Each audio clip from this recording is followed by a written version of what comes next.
Much as you find a tough time at the fuel pump as you buy fuel and frown your face as you buy basic consumables like soap and cooking oil, amongst others, the 48 trillion shilling budget that your government has prepared to take you up to July 23 has the budget debt component of the budget standing at 17 trillion shillings, representing 36.12% of the entire budget. Now, this leaves the Ugandan government with 31 trillion shillings, representing 63% of the entire budget, to deliver a basket of public service goods under the different programs. 8.7 trillion shillings allocated to human capital development to include healthcare and education, amongst others. 7.03 trillion allocated to security and governance to cater for parliamentary salaries, Uganda Police Force and the UPDF, amongst others.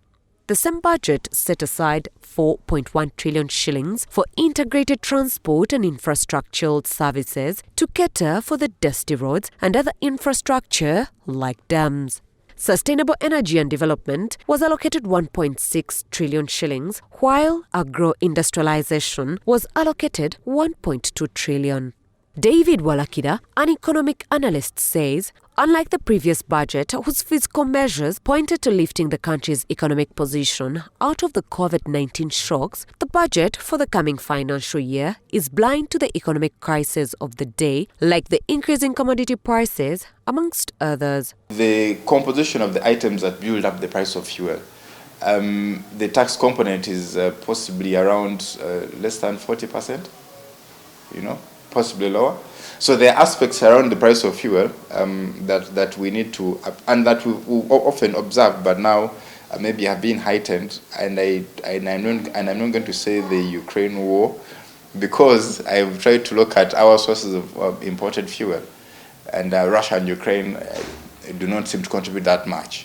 Much as the debt on priorities is foregone, fears on an increased tax burden are unavoidable. Tax. Because you can get with one hand, but also another hand is taking away, So we look at issues around taxes, what's being taxed, what isn't being taxed. What then becomes of agriculture that still drives the country's economic backbone? Agriculture is still one of our silver bullets. We just need to get that silver bullet and modify the gun that's supposed to deliver that bullet. We have spoken of value chain, we've spoken of things of the sort for some time now. But obviously our partnership with the private sector is failing us. Our close is agriculture, and we need to cut our quota accordingly. And agriculture, we need to add value. So agro-industrialization is the key. The question on how realistic the 48 trillion shilling budget can be sourced for still hangs, with economists warning that the 25 trillion shillings, which is URA's revenue collection target, could instead further more borrowing. We have 25 trillion shillings to spend from our own taxes, and we are looking at about some more money to borrow. So we might end we might be looking at, because the fiscal deficit is programmed at about 8 trillion shillings.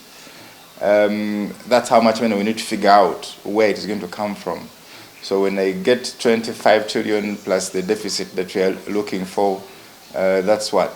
About 33 trillion shillings? The uphill task of effecting tax payment and questioning the effective implementation of the distributed national cake now lies in the hands of the taxpayer. Olivia Nakalembe, NBS, Live at 9.